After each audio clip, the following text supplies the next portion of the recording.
It's 2014. LeBron just left the Heat, Pau Gasol left LA, and Kevin Love is being traded to the Cavs for basketball phenom Andrew Wiggins, who is being deemed the next LeBron James. Talking about Wiggins' upside. I totally get that. His athleticism is off the charts. He plays defense. He can lock you down. He's got some promise there. Plus, he's a go-getter. He wants it. In his first season, he lived up to the hype and won Rookie of the Year, averaging 16.9 points per game, 4.6 rebounds per game, 2.1 assists per game, with one steal on 43.7 field goal percentages. The Timberwolves' future was looking bright with Wiggins and Zach LaVine at the center of everything. That offseason, the basketball gods blessed the Timberwolves with the #1 pick, where they got Kentucky star Karl Anthony Towns from the University of Kentucky.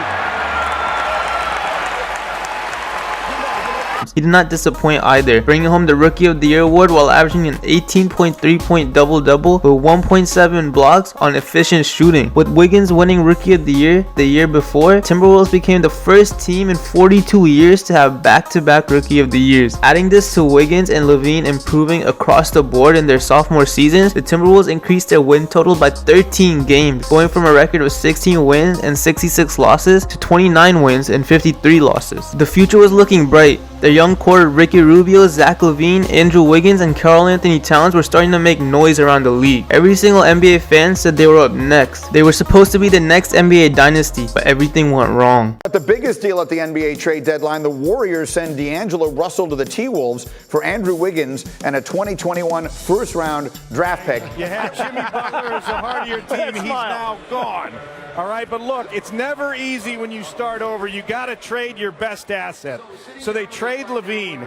Forget about breaking. Ricky Rubio has been traded to the Utah Jazz for a 2018 first-round pick. 3 of the 4 players mentioned before are no longer even on the roster. The hype is gone. People don't even think they are playoff contenders anymore. This future NBA dynasty couldn't even make the playoff this year, or even get an invite to Orlando. To put this into perspective, the Timberwolves are one of 2 teams in the West who did not get invited. The other team is the Warriors, whose best players were injured all season. So what happened to the Timberwolves? Is it bad management, ownership, coaching, or is it on the players? I think it is a combination of all 4. It all started with ownership and management hiring Tom Thibodeau and making him the head of basketball operations. Everyone can see this from a mile away that this was a disaster in the making. It didn't work with Doc Rivers, it didn't work with Mike Budenholzer and Stan Van Gundy either, and it for sure didn't work with Tom Thibodeau. The only person that has done both jobs successfully recently is Greg Popovich. With this being said, Tibbs' tenure in Minnesota started off fine.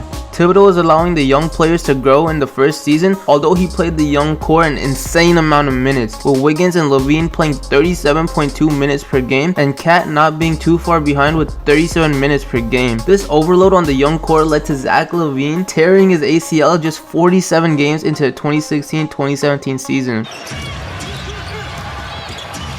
Rubio to LaVine down the lane, lays it up, lays it in. He hurt himself. He's hurt.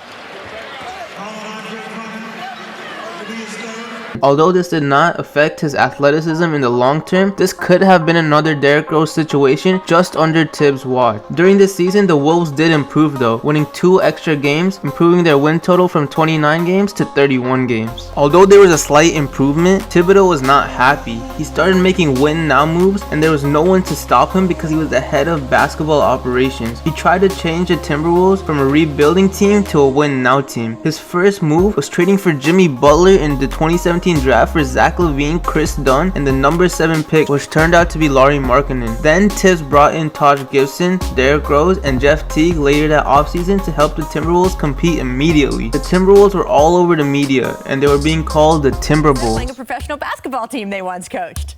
Yep, break out the Chernobyl because over in Minnesota, they're firing up the hot tub Timberwolves machine. Yesterday, Luol Deng became the latest former Chicago Bull to agree to join his former coach Tom Thibodeau alongside his former teammate Jimmy Butler and former teammate Taj Gibson and former teammate Derrick Rose.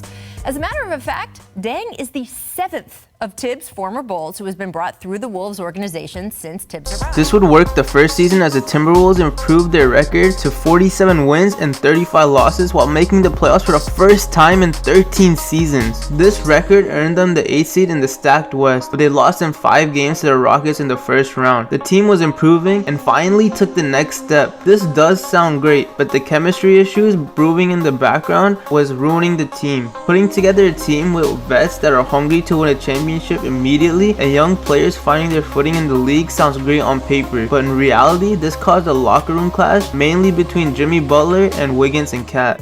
Everybody has to have winning as their number one priority. Everybody, winning is all that we're worried about. Did you feel that that wasn't the case with everyone? I'm not gonna say no names, but I'm gonna be honest.